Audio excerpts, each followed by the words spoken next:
My name is Claudia. I am 34 years old. I am a housewife. I have 3 children and a husband. I love my family. My life looked perfect. My house was clean. My children were healthy. My husband worked hard and left every morning on time. My days started much earlier than everyone else's. Before the alarm clock rang, I was already awake. I put the kettle on. I prepared breakfast. I packed lunch boxes. My children came into the kitchen half asleep. They ate without thinking much. Sometimes they complained if fruit was missing or clothes weren't ready, but almost never did they ask me, "Mom, have you eaten?" My husband kissed me on the forehead. "Thanks, love, for everything. I'm late." Sometimes he praised my cooking in front of friends. "How well your wife cooks," they said. He smiled proudly. He never saw that I had slept 30 minutes less to make that lunch. My house looked perfect. Clean rooms, folded clothes, food on the table. People admired it, but no one saw the invisible cost. Because I knew. I was always available.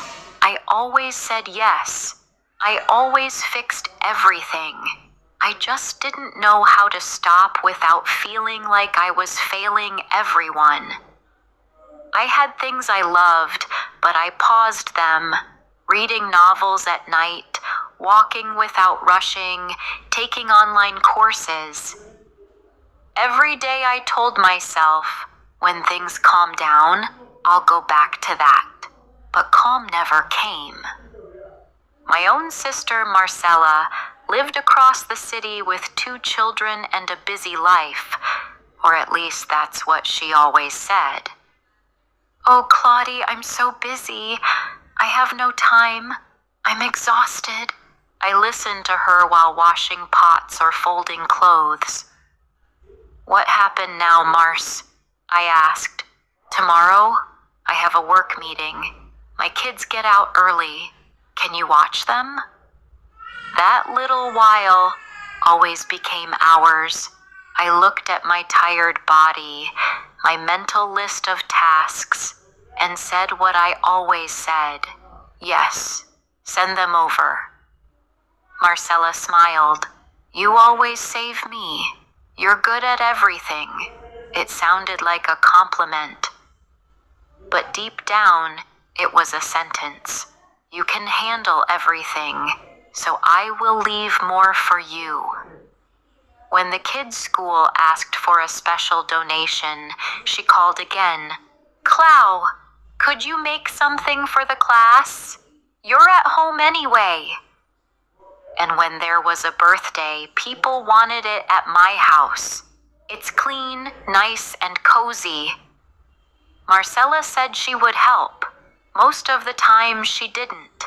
After everyone left, I stayed alone, cleaning dishes and picking up leftovers. At home, things were similar. I loved my husband and children.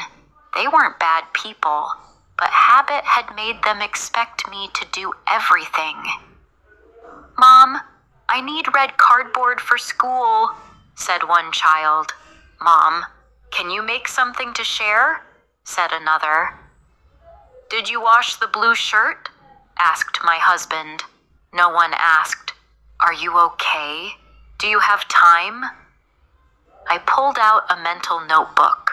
Red cardboard, something to share, wash shirt, go to the bank, reply to Marcella, prepare lunch, remember parents' meeting. And I did it all, always. They didn't see my back pain. They didn't see I hadn't eaten. They didn't see I was exhausted. They only saw everything works. And when everything works, no one asks which piece is about to break. Days blended together. I was always tired, always saying yes. I ate standing.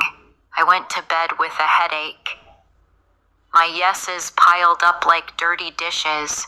I said yes to avoid trouble, to avoid disappointing anyone. Every yes took a piece of me.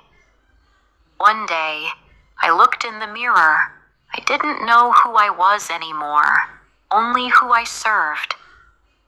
At first, I thought I was just tired, but my body spoke. My heart raced. I got short of breath. I forgot things. I snapped over small things.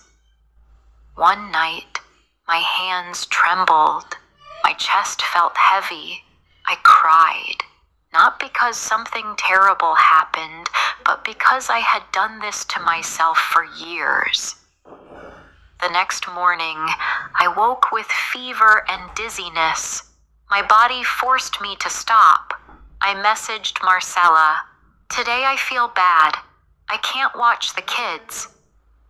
She said, "Oh, just for a little while. Please help." I felt guilty and said yes again. My husband asked me to prepare dinner. In the middle of fever, noise, and exhaustion, I realized when people keep adding weight to you when you're sick, it is not help. It is silent abuse. At the doctor, I finally heard it. This isn't just tiredness. It's accumulated stress. Your body is collecting a debt. I understood. I hadn't broken from one day, but years of neglecting myself. That night, I stood in my kitchen, dirty plates around me. I hadn't eaten calmly I couldn't remember. And I promised, I have always been there for everyone, except me. That will change. The next day, I said to my family, I'm very tired. Things must change. We shared responsibilities, dishes, laundry, simple dinners. I asked for 1 hour a day for myself. Slowly, things shifted. When Marcella called, I said, "Today, I can't." She called me selfish. I said calmly, I'm not selfish.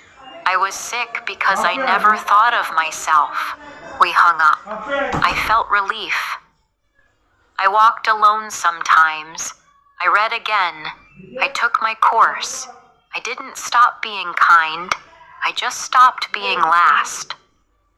Saying no to what destroys you is saying yes to life. So I ask you, where are you on your own list? Are you first or last?